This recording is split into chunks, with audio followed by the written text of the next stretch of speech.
بسم اللہ الرحمن الرحیم۔ شروع اللہ کے نام سے جو بڑا مہربان نہایت رحم والا ہے۔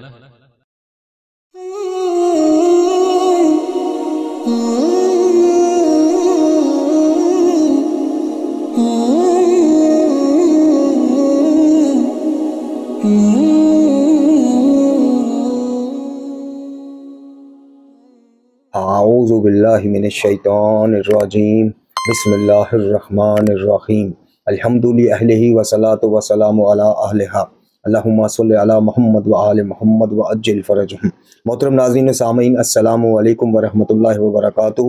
آج کی نئی ویڈیو کے ساتھ حاضر خدمت ہے، میں ہوں علی روحانی اور آپ دیکھ رہے ہیں ہمارا آفیشیل یوٹیوب چینل۔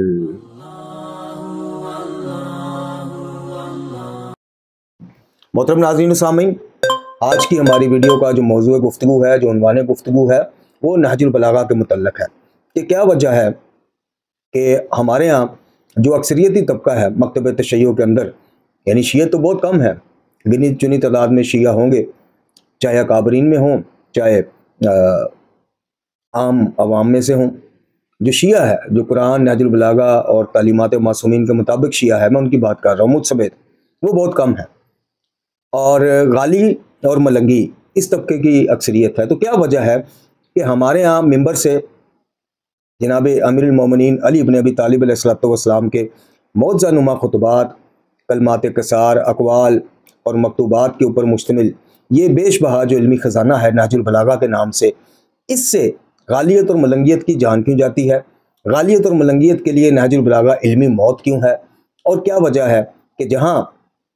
مکتب تشیع کے اندر بعد از قرآن مجید فرقان حمید نہج البلاغہ کو ایک ممتاز مقام حاصل ہے، لیکن اس حساب سے نہ عقائد، نہ رسومات اور نہ ہی ہماری زندگی کے دیگر جو معاملات ہیں وہ قرآن یا نہج البلاغہ کے مطابق ہیں۔ نہج البلاغہ کیا ہے؟ نہج البلاغہ کو آپ مقدمہ قرآن بھی کہہ سکتے ہیں، یعنی جس طرح کسی کتاب کا باقاعدہ مطالعہ کرنے سے پہلے یا باقاعدہ آغاز ہونے سے پہلے اس کا مقدمہ لکھا ہوتا ہے، اور مقدمے میں کیا ہوتا ہے؟ مقدمے میں بتایا گیا ہوتا ہے کہ کتاب لکھنے کی وجہ کیوں پیش آئی، کتاب کن ابواب کے اوپر مشتمل ہے، کن موضوعات کے اوپر مشتمل ہے۔ اسی طرح قرآن مجید فرقان حمید کو اگر آپ سمجھنا چاہیں کہ وحی کیا ہے، وحی کا نزول کیسے ہوا، اللہ رب العزت نے اپنے اس کتاب میں، اپنی عظیم الشان کتاب میں، مکمل اور محفوظ کتاب یعنی قرآن مجید فرقان حمید میں کس طرح سے ہمیں متوجہ کیا ہے، پہلی قوموں کے قصے سنا کر، پہلی قوموں کے حوال سنا کر، اور کس طرح نبی آخر الزمان صلی اللہ علیہ وسلم پر وحی کے نزول کا سلسلہ جاری رہا، قرآن مجید فرقان حمید کی حقانیت کے اوپر قرآن خود کیا کہتا ہے، کس طرح قرآن مجید سینوں میں چھپی بیماریوں کی شفا ہے، چاہے وہ روحانی امراض ہوں یا جسمانی امراض ہوں، اور کس طرح سے قرآن مجید فرقان حمید کو پڑھ کر اس پر عمل کرنے سے دین اور دنیا کی سعادت آخر حاصل ہو سکتی ہے۔ تو آپ نہج البلاغہ کے وہ خطبات پڑھیں جو قرآن مجید فرقان حمید کی معرفت، عظمت کے اوپر مشتمل ہے۔ اسی طرح عقائد کے معاملے میں آپ کو چیزیں سمجھنا ہے، اور آپ کو یہ چیز سمجھنا ہے کہ جو بتایا جاتا ہے اور جو پڑھا جاتا ہے، ان عقائد میں فرق کیوں ہے؟ یعنی جو چیزیں ممبر سے بیان کی جاتی ہیں، جو چیزیں اب سوشل میڈیا پہ بھی عام ہو چکی ہیں عقائد کے عنوان سے، وہ آپ کو نہج البلاغہ میں نظر ہی نہیں آئیں گے۔ نہج البلاغہ میں جو آپ کو عقائد ملیں گے، جناب امیر المومنین علی بن ابی طالب علیہ السلام کی زبان مبارک سے بتائے گئے عقائد، وہ آپ کو ممبر پہ اور یہ سوشل میڈیا پہ گھومنے والے کلپس میں نظر نہیں آئیں گے۔ تو اتنا تضاد کیوں ہے؟ اس تضاد کو جاننے کے لیے اور پھر مطابق حق فیصلہ کرنے کے لیے آپ کو پھر بھی نہج البلاغہ پڑھنی پڑے گی۔ اہل بیت علیہ السلام کے ساتھ پیش آنے والے ناروا سلوک امت کی طرف سے جو کیے گئے، کہیں حق تلفیاں ہوئیں، کہیں نظر اندازیاں ہیں، کہیں دوسرے معاملات ہیں، ان سب کے باوجود اہل بیت علیہ السلام کے ایک شیعہ کو اپنا طرز عمل کیسا رکھنی چاہیے، گفتار اور کردار کیسی رکھنی چاہیے، جی دوسرے جو ہمارے مسلمان بہن بھائی ہیں ان سے حسن سلوک کے بارے میں کیا طرز عمل اختیار کرنا چاہیے، کیا مولا علی کا حق غصب کر لیا گیا، ان کو امامت اور خلافت سے محروم کر دیا گیا، جناب سیدہ پاک سلام اللہ علیہ سے فدق کو چھین لیا گیا، باغ فدق کو، تو کیا اس کی مالا جپتے ان چیزوں کی ہمیں مسلمانوں پہ اور ان کے اکابرین اور بزرگان پہ چڑھ دوڑنا چاہیے، یا اپنی جگہ علمی اختلاف اور شکوے شکایت رکھنے کے باوجود وحدت امت کے لیے، اسلام کی سربلندی کے لیے ہمیں کچھ طرز عمل اور اختیار کرنا چاہیے؟ اس بابت بھی آپ کو نہج البلاغہ میں رہنمائی ملے گی۔ اگر آپ سیرت مصطفیٰ پاک صلی اللہ علیہ وسلم کو جاننا چاہیں، اور ایسی سیرت یعنی وہ شخصیت جو پیدائش سے لے کے رسول اللہ صلی اللہ علیہ وسلم کے وصال شریف تک جو ہے، وفات مبارک تک ان کے ساتھ رہی، ان سے بہتر سیرت کا احاطہ کون کر سکتا ہے؟ وہ سیرت بھی آپ کو نہج البلاغہ میں ملے گی۔ زندگی کے مختلف معاملات میں، جنگی معاملات میں، امور خانہ داری میں، ایک سربراہ کے طور پہ، ایک عام عوام کے طور پہ، ایک معلم کے طور پہ، ایک استاد کے طور پہ، ایک طالب علم کے طور پہ، ہر لحاظ سے اگر آپ کو رہنمائی چاہیے وہ بھی یہاں ملے گی۔ تو پھر کیا وجہ ہے کہ بجائے اس سے زیادہ استفادہ کیا جائے، اس کی عظمتوں اور معرفتوں کا جو ہے چرچا کیا جائے، ہم دیکھتے ہیں کہ غالیت اور ملنگیت کے سامنے جب بھی نہج البلاغہ کے حوالہ جات آتے ہیں، ان کو اپنی علمی موت کیوں نظر آتی ہے، وہ جان چھڑاتے کیوں نظر آتے ہیں، وہ دستبرداریاں، اب تو سرعام دستبرداریاں ہونی شروع ہو گئی نہج البلاغہ سے۔ یعنی جہاں پہ غیر شیعہ میں یہ بات مشہور اور معروف ہے کہ جناب شیعوں کی جیسے اہل سنت میں قرآن کے بعد بخاری ہے، ویسے شیعوں کا نہج البلاغہ کا مقام قرآن کے بعد شیعوں میں ویسا ہی ہے، لیکن اب یہاں پہ سرعام اتنی جرأت اور حوصلے پیدا ہو گئے ہیں کہ نہج البلاغہ کے اسناد ثابت نہیں، یعنی وہی چیزیں جو برادران اہل سنت کے چند متشدد اذہان کے اکابرین نے جو روش اپنائی، وہی روش ملنگی اور غالی طبقہ اپناتا ہے۔ وہاں پہ اہل سنت کے اندر بھی آپ دیکھ لیجئے کہ جہاں پہ باتیں ان کے مطابق ہے نہج البلاغہ میں، وہ انجینئر محمد علی مرزا ہو، وہ مولانا مفتی اسحاق مرحوم ہو جی، یا دیگر اکابرین ہوں، وہ یہیں سے کوٹ کر کے بتائیں گے کہ دیکھیں جی اسی نہج البلاغہ میں خلیفہ دوم حضرت عمر ابن خطاب رضی اللہ عنہ نے جناب مولا کائنات علی بن ابی طالب علیہ السلام سے مشورہ مانگا، تو آپ نے ان کو یہ مشورہ دیا کہ آپ خلیفہ، اور خلیفہ کی جناب وہی حیثیت ہے جو چکی میں کیل کی ہوتی ہے، لہٰذا آپ کو خود جنگ میں نہیں جانا چاہیے۔ تو یہ دیکھیں جی، اگر دشمنیاں ہوتی اور جناب خلیفہ دوم کو مولا کائنات دشمن سمجھتے، یا خلیفہ دوم جو مشہور کر دیا گیا ہے کہ جی قاتل سیدہ پاک سلام اللہ علیہ ہیں، تو اپنے زوجہ اور بنت نبی صلی اللہ علیہ وسلم کے قاتل کو مولا علی اس طرح کے مشورے کیوں دیتے؟ کہیں پہ کوٹ کیا جاتا ہے وہ جو ایک خطبہ ہے کہ فلاں شخص جو ہے، یعنی فلاں شخص کا لفظ ہے، وہاں پہ ان کی تعریف ہوئی ہے اس شخصیت کی، وہ شخصیت جو بھی ہے، مولا کائنات نے کہا جی بدعتوں کو ختم کرنے والا یہ وہ کچھ تعریفیں کی، وہاں پہ کہا جاتا ہے جناب عمر ابن خطاب رضی اللہ عنہ۔ کہیں پہ دوسری جگہوں پہ جناب امیر کا طرز عمل اہل سنت برادران کوٹ کرتے ہیں، لیکن جہاں پہ تھوڑا سا ان کے عقیدے کے خلاف خطبات مل جائیں، جیسے خطبہ شکیہ ہے جہاں پہ امیر المومنین علی بن ابی طالب علیہ السلام پہلی خلافت سے تیسری خلافت تک کا احوال بیان کرتے ہیں اور اپنی خاموشی اور پھر اس خاموشی کی وجہ بیان کرتے ہیں، وہاں پہ اہل سنت کہتے ہیں شیخ رضی نے، سید رضی نے اعلیٰ مقام ہو کہ خطبات خود کریں۔ تو اسی طرح یہ تو برادران کی بات ہے، غیر مسلک افراد کی بات ہے، لیکن اسی طرح غالیت اور ملنگیت جس کی اکثریت ہے مکتبہ تشیع میں، ان کو جب خطبہ شکیہ جیسا خطبہ ملے جس کے شروع میں مولا کائنات اظہار غم کرتے نظر آتے ہیں، اظہار افسوس کرتے نظر آتے ہیں کہ جناب امیر کو جس طرح سے ان تینوں خلافتوں کے معاملے میں جس طرح سے سلوک برتا گیا اور دیگر معاملات، وہاں پہ بڑے خوش ہیں، وہ خطبہ ٹھیک ہے، اس کی یہ غالی ملنگی جو ہے نا، آپ سے سند مانگیں گے، آپ سند کا تقاضا کریں گے تو بھی بغیر سند کے بھی اس کو کہیں گے ٹھیک ہے، لیکن اسی نہج البلاغہ میں حالانکہ اسی خطبہ شکیہ میں اگر آپ تھوڑا سا تدبر سے کام لیں، تفکر سے کام لیں، تو ان کے غالی ملنگیوں کے یا حسن اللہ یاری جیسے مداریوں کے اس عقیدے پر گہری علمی چوٹ پڑتی ہے کہ جو خلفۂ ثلاثہ کی تکفیر کرتے ہیں، جو خلفۂ ثلاثہ کے بارے میں دشنام درازیاں کرتے ہیں، ان کے گہرے عقیدے پر چوٹ اسی خطبہ شکیہ سے پڑتی ہے کہ جہاں پہ جناب امیر المومنین پھر ساری وجوہات بیان کر کے کہتے ہیں کہ پھر میں نے سوچا کہ اسلام، یعنی خلاصہ بیان کر رہا ہوں کہ اسلام کی اس کے لیے سلامتی کے لیے، وحدت امت کے لیے خاموش رہوں یا کٹے ہوئے ہاتھوں سے پھر حملہ کر دوں، تو حملہ کر دوں اور اپنا حق واپس لوں، میں نے اسلام کو فوقیت دی، میں اسلام کی خاطر خاموش ہو گیا۔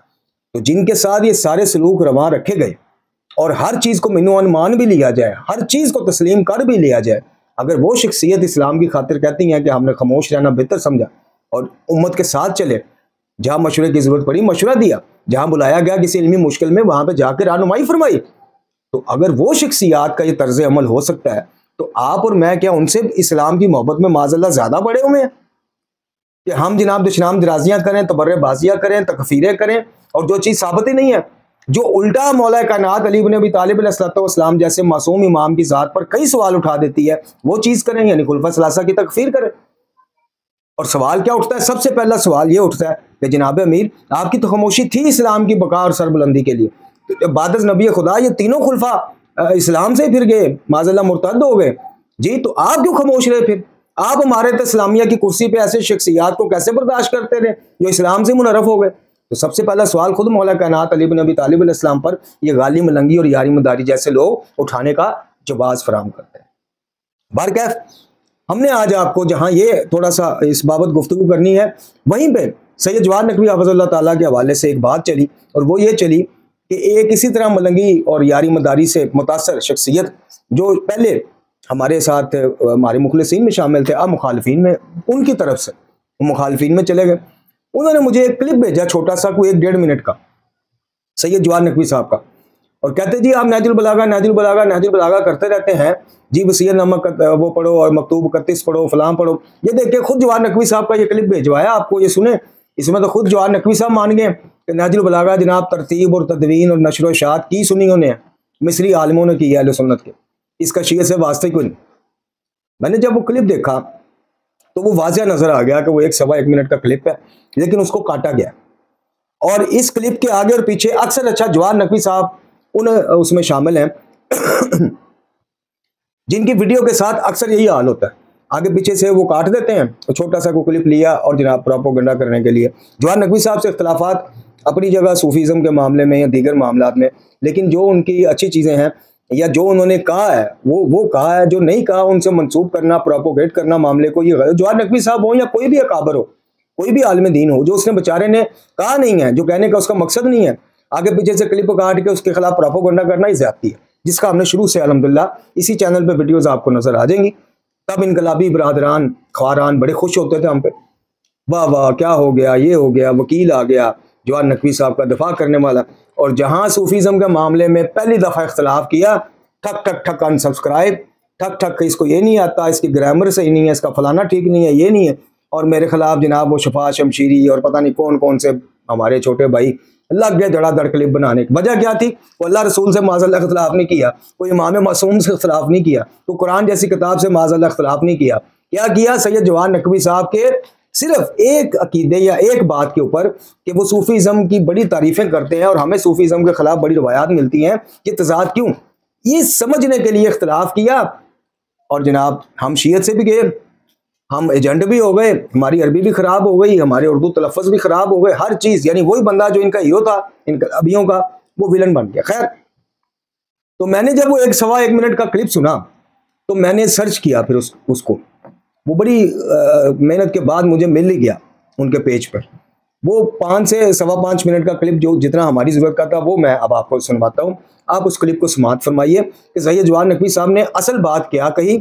وہ اہل سنت پر ہی شکوہ کر رہے تھے، پاکستانی اہل سنت اکابرین پر، کہ جناب پوری دنیا میں نہج البلاغہ کو اہل سنت بڑا استفادہ کرتے ہیں ان سے، لیکن پاکستانی اہل سنت ہیں ذرا دور دور رہتے ہیں،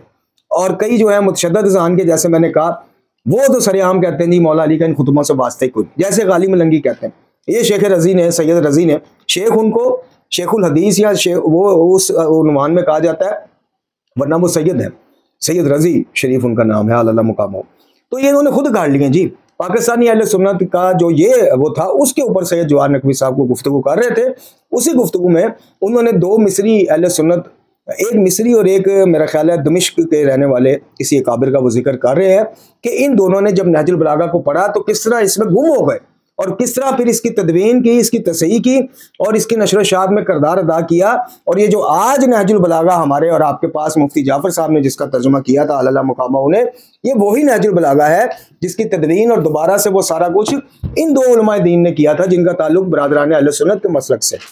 تو یہ بات وہ بتا رہے تھے، وہ ہرگز یہ نہیں کہہ رہے تھے کہ جی نہج البلاغہ گھڑی بھی سنی انہوں نے نشر۔ بہرحال آپ یہ کلپ ملاحظہ فرمائیں، آپ کو چیز واضح ہو جائے گی۔ اس کے بعد ہم آخری اس کے اوپر گفتگو کرتے ہیں کہ غالیت اور ملنگیت کی علمی موت کا کون کون سا سامان ہے جو نہج البلاغہ میں موجود ہے، اور کیوں آپ کی شیعت کے عنوان سارے نامکمل ہیں اگر آپ قرآن کے بعد نہج البلاغہ سے دور ہیں۔ یہ کلپ سماعت فرمائیں۔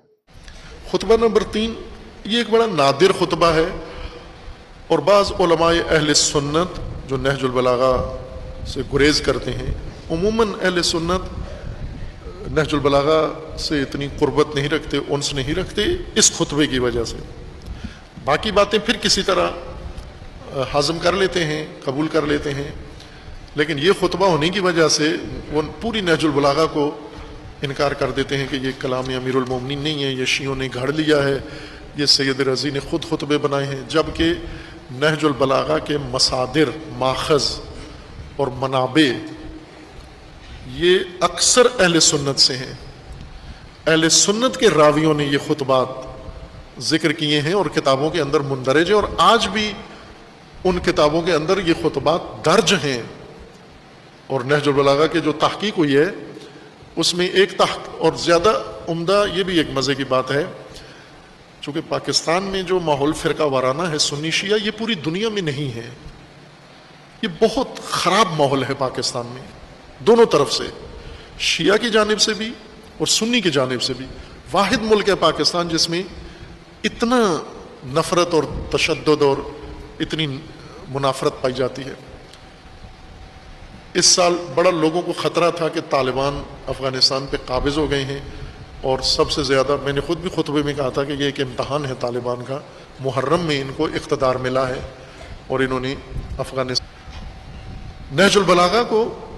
انکار کرتے ہیں پاکستانی اہل سنت، نہج البلاغہ سے بالکل بائیکاٹ ہے ان کا. لیکن غیر پاکستانی اہل سنت، مصری اہل سنت، دمشقی اہل سنت، لبنانی اہل سنت، عراقی اہل سنت نہج البلاغہ کو متعارف کرانے والے اہل سنت ہیں. یہ دلچسپ بات ہے آپ کے لیے. یہی کتاب جس کا ترجمہ مفتی جعفر حسین صاحب نے کیا ہے، یہ ایک اہل سنت محقق کی تصحیح شدہ کتاب ہے نہج البلاغہ. دو بڑے جید علماء اہل سنت کے، اپنے زمانے کے نمبر 1 عالم جن کو کہہ سکتے ہیں، ایک مفتی محمد عبدو مصر کے، شیخ الازہر مفتی محمد عبدو شیخ الازہر، جن کے افکار سے متاثر ہو کر مولانا مودودی صاحب نے پاکستان میں یہ اپنا نظریہ روشن فکرانہ بنایا اور جماعت بنائی، اور ان کی نہج پر اصل بانی وہ ہیں. سید قطب ان کے شاگردوں میں سے اور ان کے ماننے والوں میں سے تھے. شیخ محمد عبدو، انہوں نے دنیا کو نہج البلاغہ کا تعارف کروایا ہے. خود پہلے بتایا کہ میں کیسے آشنا ہوا. وہ بتاتے میں کسی اور موضوع کی تحقیق کے لیے لائبریری میں، جامعۃ الازہر کی لائبریری میں کتابیں دیکھ رہا تھا ادبی موضوع کی پیگیری کرتے ہوئے، اور اس دوران مجھے ادب کی ایک کتاب ملی بنام نہج البلاغہ. میں نے اس کو کھولا اور ادبی عبارتیں اس کی دیکھنا شروع کی، اور پھر اس کتاب نے مجھے نہیں چھوڑا، اور میں اس کتاب کو ختم کیے بغیر میں نے زمین پہ نہیں رکھا. پھر اس کتاب نے مجھے اپنا بنا لیا. پھر میں اس کتاب کو زندگی بھر نہیں چھوڑ سکا، اور انہوں نے پھر تمام نسخے ادھر ادھر سے جمع کر کے اور تحقیق کی، اور صحیح نسخہ، صحیح عبارتوں پر مشتمل نسخہ نہج البلاغہ کا تدوین کر کے نشر کیا. اسی کا ترجمہ مفتی جعفر حسین صاحب نے کیا ہے. دوسرے بڑی جید عالم، وہ بھی اہل سنت ہیں، وہ ہیں صبحی صالح. صبحی صالح یہ دمشق کے عالم ہیں، یہ بھی اسی سطح کے عالم ہیں، لیکن شیخ الازہر اور مفتی نہیں ہیں، مفتی اعظم نہیں ہیں، لیکن بہت بڑے اسکالر اور بہت بڑی جید شخصیات ہیں. ان دونوں نے نہج البلاغہ پر مقدمہ بھی لکھا ہے، نہج البلاغہ کی تصحیح بھی کی ہے، نہج البلاغہ کے مختلف نسخے لے کر عبارتوں کو موازنہ بھی کیا ہے، اور تاریخی لحاظ سے اس نہج البلاغہ کو، متن کو تصحیح کیا ہے. انہوں نے دنیا کو نہج البلاغہ متعارف کروانے والے مفتیان اور علماء اہل سنت ہیں. اور یہاں پاکستان کے سنی اس کو جگہ جگہ بڑے بڑے جید افراد جو ایک طرف سے علی علیہ السلام کی شان بیان کرتے ہیں، جب نہج البلاغہ کی بات آتے ہیں کہتے ہیں یہ ساری من گڑت ہے، یہ جعلی کتاب. جی محترم ناظرین و سامعین، آپ نے سید جواد نقوی صاحب کی گفتگو ملاحظہ فرمائی کہ جو مجھے 1.25 منٹ کا کلپ بھجوایا تھا وہ اسی میں سے کاٹا گیا کلپ تھا، اور وہ وہاں سے کاٹا ہوا تھا جہاں سے وہ کہہ رہے تھے کہ موجودہ نہج البلاغہ کی تدوین اور نشر و اشاعت میں ان دو اہل سنت کا کردار ہے، اور انہی کی اس کا مفتی جعفر صاحب نے ترجمہ کیا. تو جو کلپ مجھے بھجوایا گیا ان صاحب کی طرف سے، اس کو دیکھ کے واقعتاً ایسا لگ رہا تھا کہ جواد نقوی صاحب جو ہیں وہ یہ کہہ رہے ہیں کہ نہج البلاغہ کا، یعنی جو پیغام اس سے نکل رہا تھا اس کلپ سے، وہ یہ نکل رہا تھا کہ جواد نقوی صاحب یہ بتانے کی کوشش کر رہے ہیں کہ نہج البلاغہ کا جناب کوئی عمل دخل ہی کوئی نہیں شیعت کے ساتھ، واسطے کوئی نہیں. یہ تو دو سنی تھے، وہ گئے جناب خطبے ڈھونڈے اور ادھر ادھر تدوین نئے سرے سے کر کے چھاپ چھوپ کے تو شیعوں میں پھیلا دی. اور جب بات پوری ہم نے ڈھونڈی تو یہ 5 منٹ کا کلپ آپ نے سماعت فرمایا، تو بات ہی کچھ اور ہے. تو محترم ناظرین و سامعین، نہج البلاغہ غالیت اور ملنگیت کے لیے علمی موت کا نام کیوں ہے؟ اس کی سب سے بڑی وجہ اس کا پہلا خطبہ ہے، جس کو خطبہ توحید بھی کہا جاتا ہے.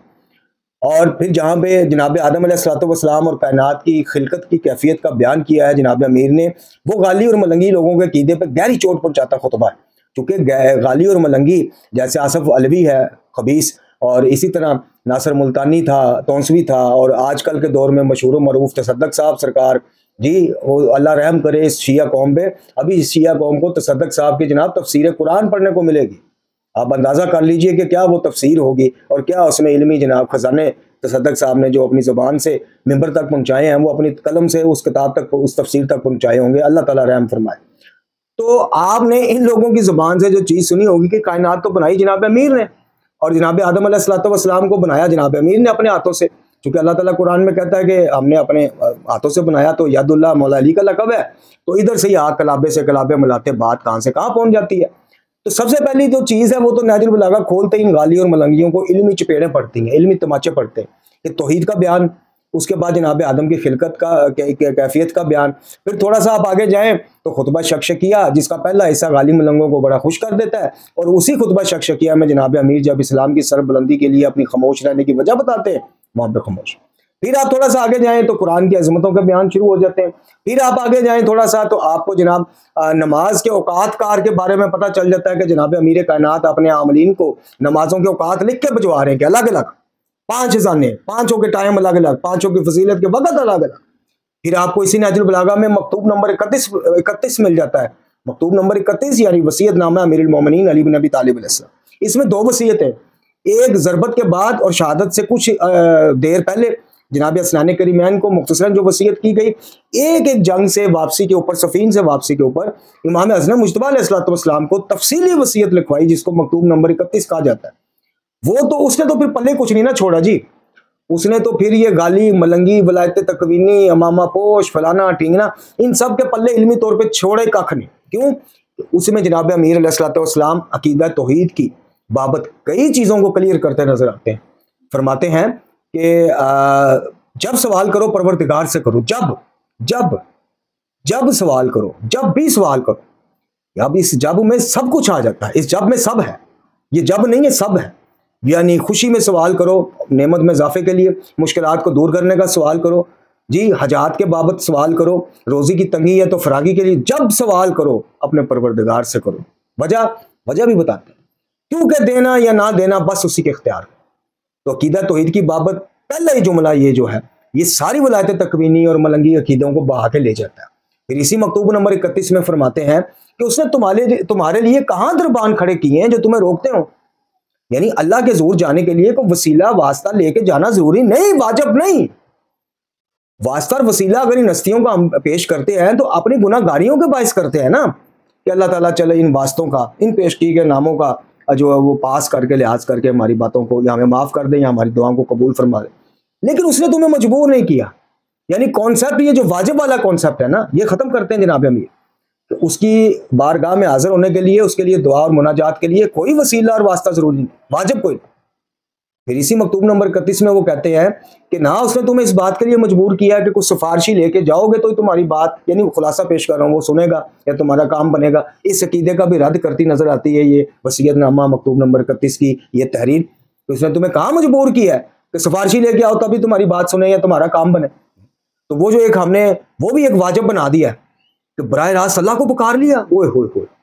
یہ کیا ظلم کر دیا، شیعہ ہوتے ہوئے اللہ کو پکار لیا۔ اور بھائی یہ تو وہابیوں والی بات ہو گئی، یہ تو ابن تیمیہ والی بات ہو گئی، مکثروں والی بات ہو گئی۔ تو یہ مکثروں والی بات آپ شیعت میں کہاں سے لے آئے؟ بھائی یہ وہابیوں والا عقیدہ براہ راست اللہ کو بغیر واسطہ اور وسیلے، بغیر کوئی سفارشی لگے اللہ سے براہ راست کلام کر لی، دعا کر لی، یہ کہاں سے چیز لے آئے؟ تو جناب یہاں سے لے آئے، امیر المومنین سے لے آئے، جو ابن تیمیہ سے کئی سو، مطلب 150-200 سال کا فرق ہے، 250 سال کا، بلکہ اس سے زیادہ۔ وہ ادھر سے لی جناب، ابن تیمیہ سے پہلے میرے مولا نے مجھے سکھایا کہ اس نے کوئی تمہیں مجبور نہیں کیا سفارشی لاؤ، اس نے کوئی مجبور نہیں کیا کہ جناب دربان کو کھڑے کیے کہ نہیں جی پہلے ان سے اجازت لو۔ تو وہ ابن تیمیہ کی کیا علمی مجال بیچارے کی، وہ ہمارے امیر امام الموحدین بعد از نبی خدا صلی اللہ علیہ وسلم ان سے لیا۔ پھر آپ تھوڑا سا اسی وصیت کو پڑھتے پڑھتے آگے جاتے ہیں تو مولا کائنات واضح فرماتے ہیں کہ اپنی منتیں اور مرادیں اسی سے مانگتے رہو، یعنی اللہ سے، اسی اللہ سے مانگتے رہو، اسی سے مانگتے رہو، اسی سے بھی نہیں، اسی سے ہی، یعنی منتیں مرادیں دینے پر اگر کوئی ذات قدرت رکھتی ہے حاجات پوری کرنے پر، عطا کرنے پر، تو بقول امیر المومنین صرف اللہ۔ یعنی ملنگیوں اور غالیوں نے یہ جو عقیدت کے نام پہ دیوے بھرنے اور یہ لڈو اور یہ جھولوں کے اندر لڈو رکھنے، پتہ نہیں کیا کیا، اور آج تو ان مقدس شخصیات کے نام کی منتیں اٹھانا یا ان سے مانگنا تو دور، آج تو ان سے منسوب زیر استعمال رہنے والی چیزوں سے مانگی جا رہی۔ جناب امام علی مقام حسین ابن علی علیہ السلام کے وفادار جانور ذوالجناح کی شبیہ سے براہ راست منت مانگی جا رہی۔ جناب علی اصغر علیہ السلام جس جھولے میں تھے اس کی شبیہ بنا کر اس سے اولاد مانگی جا رہی۔ تو جناب امیر کیا کہہ رہے ہیں کہ اسی سے اپنی منت اور مرادیں مانگتے رہو، اسی سے اپنے دل کے حال بیان کرتے رہو، کیونکہ دلوں کے حال کو جاننے والا بھی اس کے علاوہ کوئی نہیں۔ تو یہ اب آپ کو پتہ چل رہا ہے کہ یہ کیوں علمی موت ہے بھائی، اس سے کیوں بھاگتے ہیں۔ صرف غالیت اور ملنگی نہیں، بڑے بڑے ماما پوش بھی جنہوں نے ولایت تکوینی کا ٹچ لگا کے ذرا مسالے دار تقریر کر کے آپ سے تھپنڈو لینے ہوتے ہیں، وہ بھی اس سے بھاگتے ہیں، اس کا حوالہ دیتے ہیں۔ جہاں اپنے مطلب کا ملے گا وہاں حوالہ ٹھوک دیں گے۔ آپ مجھے بتائیں، اپنے دل پہ ہاتھ رکھ کے بتائیں اور ایمانداری سے بتائیں، اگر آپ خاندانی شیعہ ہیں، نسل در نسل شیعہ ہیں، نجیب الطرفین شیعہ ہیں، تب بھی اگر آپ ہماری طرح ایک طالب علم اور تحقیق کا سفر کرتے کرتے یہاں تک پہنچے، تب بھی دونوں صورتوں میں مجھے دل پہ ہاتھ رکھ کے اللہ کو حاضر ناظر جان کے بتائیں کہ آپ نے وصیت نامہ امیر المومنین مکتوب نمبر 31 آج تک کتنے ممبروں سے، کتنے اہل علم سے، کتنے ذاکروں، خطبہ، مقررین سے سنا، یا اس کی بابت آپ کو کھول کھول کے چیزیں کس نے بتائی؟ بتائیں، ایک دو نام لے لیں گے آپ زیادہ سے زیادہ۔ تو اسی پھر وصیت نامہ میں آگے بڑھتے ہوئے غالی ملنگوں اور شیخیوں کے عقیدے پہ ذوالفقار حیدری ایک اور ضرب لگاتی، اور وہ کیا ضرب لگاتی ہے کہ ایسی چیزیں جن کے دینے پہ اس کے علاوہ کوئی قدرت نہیں رکھتا، وہ بھی اسی سے مانگو۔ اور پھر وہ چیزیں ہیں کیا، وہ خود جناب امیر خود بتاتے ہیں۔ لو کیا کہتے ہیں کہ جیسے زندگی میں برکت، صحت اور رزق میں فراغی، یہ تین چیزیں وہ ہیں جن کے دینے پہ اس کی ذات کے علاوہ کوئی قدرت نہیں رکھتا، لہٰذا یہ تین چیزیں بھی اسی سے مانگتے ہیں۔ لو جی، ایک اور عقیدہ کیا، مولا حسین تیرا رزق زیادہ کر دے، مولا غازی باز تنو کار دے دے، جناب سیدہ تنو زندگی دے دن، یہ عام جملے ہیں، اور ان کی یہ جملے سن کے آپ کی اگر کوئی صلاح کرنے کی کوشش کرے گا تو وہ آپ کے ہاتھوں مار بھی کھائے گا، مقصر بھی کہلائے گا، اور اس کی زندگی، عزت، جان اور مال بھی خطرے میں پڑ جائے گی۔ کیوں؟ کیونکہ آپ کو اب اتنی کی یہ چیزیں راسخ کر دی گئی ہیں کہ اللہ تعالیٰ دے چکا ان کو سب کچھ، اب جو مانگنا ہے ان سے مانگو بھائی۔ لیکن جناب امیر کیا کہہ رہے ہیں، اور معصوم بیٹے کو کہہ رہے ہیں کہ ایسی چیزیں جن کے دینے پہ اس کے علاوہ قدرت کوئی نہیں رکھتا، وہ اسی سے مانگتے رہو، جیسے کہ پھر خود بتاتے ہیں کہ جیسے کہ زندگی میں برکت، فراغی رزق اور صحت۔ پھر اسی نہج البلاغہ میں غالیت اور ملنگیت کی موت کا، علمی موت کا ایک اور سامان ہے، اور وہ سامان کیا ہے کہ وہ خطبہ ہے جناب امیر کا، بلکہ دو خطبے ایسے، ایک جنگ صفین کے موقع پر جب مخالفین کی فوج کو، مولا علی کی فوج کے کچھ سپاہی آج کل کے ملنگ گالیاں دے رہے تھے۔ اچھا، گالیاں کس کو دے رہے تھے؟ خلفائے ثلاثہ سے مد مقابل نہیں تھے جناب امیر، اس شخصیت سے جنگ تھی کہ جس شخصیت کے بارے میں مکتب تشیع میں اتنی سی بھی گنجائش کبھی نہیں پیدا ہو سکتی۔ یعنی آپ سمجھ لیں کہ بدترین مخالفین امیر المومنین، ان کے بارے میں بھی جناب امیر کہہ رہے ہیں کہ میں تمہارے لیے پسند نہیں کرتا کہ گالیاں بکنا شروع کر دو، نہ، چاہے میرا سامنے میرا بدترین مخالف ہو، کوئی ہو، کوئی بھی ہو، مرحب بھی ہوتا، اس کو بھی اگر گالیاں دے رہے ہوتے تو جناب امیر منع کر دیتے۔ بدترین مخالف تھا مرحب، عمرو بن عبدود، غیر مسلموں میں سے، مسلمانوں میں سے جو مولا علی کے مد مقابل تھا، اس کے حوالے سے بھی کہا کہ نہیں، گالیاں نہیں۔ اور پھر ایک جگہ فرماتے ہیں واضح، یعنی جس کا مفہوم یہ ہے جس خطبے کا، کہ اللہ رب العزت کے بتائے احکام کے مطابق زندگی گزارو، قرآن کے مطابق اپنے عقائد کرو، اپنے اعمال کو اعمال صالحہ کے میں کنورٹ کرو، ڈھالو، تو اخروی یعنی آخری زندگی میں نجات کا ضامن میں ہوں، یعنی علی ہوں، دنیاوی زندگی میں چاہے کامیابی ہو یا نہ ہو۔ یعنی یہ جو کہتے ہیں کہ علی علی کو صدر حاضر ہو، یا جو کہتے ہیں کہ جناب میں ان کے لڑ لگ گیا ہوں تو اب کوئی غم اور کوئی وہ نہیں، مولا علی خود کہہ رہے ہیں کہ بھئی دنیاوی کامیابی کی کوئی ضمانت نہیں، ہاں اللہ کے حکم کے مطابق زندگیاں بسر کرو، اللہ کی اطاعت میں، اخروی کامیابی کی ضمانت میں علی تمہیں دیتا ہوں کہ تم اعمال ایسے بجا لاؤ جو میں کہہ رہا ہوں، اور میں آخرت میں انشاءاللہ رسول اللہ صلی اللہ علیہ وسلم اور محمد اور آل محمد علیہ السلام شخصیات جو ہیں، یہ اللہ کے حضور شفاعت کر کے اللہ کی اذن سے، مرضی سے ہم تمہاری اخروی زندگی کی ضمانت دیتے ہیں کہ اللہ تیرے اس بندے نے تیرے بتائے گئے احکامات جو ہم نے ان تک پہنچائے اس کے مطابق سے۔ تو یہ دو چیزیں بھی ان کو لڑ جاتی ہیں، جس طرح بچھو لڑ جاتا ہے۔ یہ کیا ہو گیا، یہاں پہ تو عمل کی بات آ گئی، یہاں توحید کی بات آ گئی۔ تو اس کی جگہ انہوں نے کیا کیا کہ انہوں نے نہج الاسرار نامی ایک 2 نمبر خود ساختہ کتاب، خود ساختہ گھڑے ہوئے اس کے خطبات، خاص کر خطبہ بیانیہ، کہ جو سراسر جناب امیر کی سیرت اور قرآن کی مخالفت پر مشتمل وہ خطبہ کہ جس میں جناب امیر کہتے ہیں کائنات کو بنانے والا میں علی ہوں، نبی بھیجنے والا میں علی ہوں، رزق دینے والا معاذ اللہ میں علی ہوں، پیدا کرنے، یعنی آپ یہ الفاظ پڑھیں، آپ نہج البلاغہ کو 1 منٹ چھوڑ بھی دیں، آپ تمام مکاتب بلکہ غیر اسلامی اسکالر، مفکرین، دانشور جنہوں نے علی علیہ السلام کی زندگی کا احاطہ کیا ہے ان کی تعلیمات پڑھ لیں اور قرآن پڑھ لیں تو آپ کو خطبہ بیانیہ سمجھ میں نہیں آئے گا کہ جناب علی جو اپنے آپ کو اپنے عبد خدا ہونے پر اتنا فخر کرتے ہیں کہ الہی میرے فخر کے لیے یہی کافی ہے کہ میں تیرا بندہ ہوں، اور میرے فخر اور اس کے لیے یہی چیز کافی ہے کہ تو میرا رب ہے، وہ علی یہ دعوے کر سکتا ہے کہ کائنات میں نے بنائی ہے، نبی میں نے بھیجے، معاذ اللہ ثم معاذ اللہ۔ دیکھیں کائنات میں اللہ رب العزت کے بعد رسول اللہ خاتم الانبیاء محمد مصطفیٰ صلی اللہ علیہ وآلہ وسلم آقا و مرشد پاک، ان سے بڑھ کے عظمت اور فضیلت کا خلقت میں مخلوق میں کوئی حامل شخصیت اور نہیں جیسی رسول اللہ صلی اللہ علیہ وسلم۔ اگر اس طرح کا کوئی ولایت تکوینی کا نظام ہوتا یا نظام تفویض ہوتا کہ اللہ نے کائنات بنائی، باقی خلق، رزق، زندگی، موت سب کسی شخصیت کے حوالے کر دیے، تو وہ شخصیت پھر رسول اللہ صلی اللہ علیہ وآلہ وسلم کے علاوہ اور کوئی نہ ہوتی۔ تو یہ مختصر سا آج کا ہم نے سوچا کہ آپ کی خدمت میں، چونکہ بہت زیادہ جب ہم نہج البلاغہ کو پروموٹ کرتے ہیں تو اس کی مخالفت بہت زیادہ ہوتی ہے۔ یاری مداری جیسے لوگ کہ جو خطبہ شکشکیہ کا حوالہ دیتے ہیں، لیکن اسی نہج البلاغہ میں جب مکتوب نمبر 31 کے اس میں بات کی جائے وہ جی اس کی سند نہیں ملتی۔ نہج البلاغہ کی اسناد کا پوری ایک الگ سے کتاب بھی ہے، وہ بھی انشاءاللہ ہم نے پڑھ کے بھی سنائی ہوئی ہے، ایک ویڈیو میں مزید سناتے ہیں۔ مصنف ابن ابی شیبہ اہل سنت کی کتاب میں بھی اس سے پہلے لکھی گئی وہ کتاب ہے، اس میں بھی یہ خطبے مل جائیں گے۔ شیخ مفید کی تذکرۃ الاطہار اس سے پہلے لکھی گئی کتاب ہے، اس میں بھی آپ کو نہج البلاغہ کے خطبات مل جائیں گے۔ شرح ابن ابی الحدید پڑھ لیں، وہ اس میں ایسی کتابوں کے حوالے ہیں کہ جو نہج البلاغہ کے خطبات مرتب کرنے سے 70-80 سال پہلے لکھی گئی ہیں، اس میں آپ کو اس کے خطبے مل جائیں گے۔ تو ایسی بات نہیں ہے کہ یہ جناب اسناد نہیں، تو یہ سب پروپیگنڈا ہے۔ دوسری بات یہ ہے کہ رسول اللہ صلی اللہ علیہ وآلہ وسلم خاتم الانبیاء اور امام جعفر صادق علیہ الصلوۃ والسلام، ان دونوں شخصیات نے آپ کو ایک معیار دیا ہوا، بینگ شیعہ، بینگ اپنے فالوور، اپنے پیروکار، وہ معیار آپ کو کیا دیا ہے کہ ہماری جو بات تم تک پہنچے اس کو قرآن سے پرکھ لو۔ اور میں آپ کو چیلنج کرتا ہوں ان لوگوں کو کہ جو اس کی اسناد کے پیچھے پڑے ہوئے ہیں کہ نہج البلاغہ کا کوئی خطبہ مجھے خلاف قرآن دکھا دو، کوئی مکتوب خلاف قرآن دکھا دو، کلمات کسار میں سے کوئی کلمہ خلاف قرآن دکھا دو، خطبہ بیانیہ یا نہج الاسرار پوری الف سے یہ تک میں تمہیں خلاف قرآن ثابت کر دوں۔ اس کے بعد جس کتاب کی باری انشاءاللہ جس پر ہم مزید گفتگو کریں گے وہ صحیفہ کاملہ۔ صحیفہ کاملہ تو ان کے لیے نہج البلاغہ سے بھی تیز اثر رکھنے والا زہر ہے علمی طور پہ۔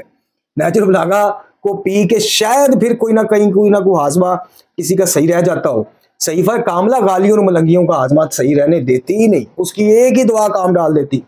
اور وہی دعا ان کا بیڑا غرق کر دیتی ہے علمی طور پہ۔ تو انشاءاللہ اگلی کسی ویڈیو میں اس بابت بھی تھوڑی گفتگو کریں گے۔ اللہ رب العزت سے دعا ہے کہ اللہ تعالیٰ ہمیں امیر المومنین علی بن ابی طالب علیہ السلام کا جو شیعہ وہ بتاتے ہیں، جو پیروکار وہ ویسا بننے کی توفیق دے۔ امیر المومنین کے شیعہ میں یا اللہ مدد کے علاوہ اور کوئی مدد ہے ہی نہیں، یہ میرا چیلنج ہے، دعویٰ ہے۔ آئے کوئی آ جائے، امامہ پوش آ جائے، اس کا وکیل آ جائے، دکھائے میں یا اللہ مدد تمہیں رسول اللہ صلی اللہ علیہ وآلہ وسلم سے لے کے امام آخر الزمان تک سے دکھا دیتا ہوں، تم جملہ یا علی مدد مجھے کسی ایک معصوم کی زبان سے بولا گیا بتا دو، میں تم سے معافی مانگوں۔ امیر المومنین کے تیار کردہ شیعہ میں غیر اللہ کے علاوہ کسی سے حاجت مانگنا، منت ماننا ہے ہی نہیں۔ امیر المومنین علیہ الصلوۃ والسلام کے تیار کردہ شیعہ میں عطا کرنے والی ذات اللہ رب العزت کے علاوہ کوئی اور ہے ہی نہیں۔ امیر المومنین علی علیہ الصلوۃ والسلام کے تیار کردہ شیعہ میں اس کے عقائد کے گلدستے میں اللہ رب العزت کے علاوہ خلق کرنے والا، رزق دینے والا، زندگی دینے والا، شفا دینے والا، موت کا حکم دینے والا اللہ رب العزت کے علاوہ اور کوئی ہے ہی نہیں۔ وآخر دعوانا الحمد للہ رب العالمین۔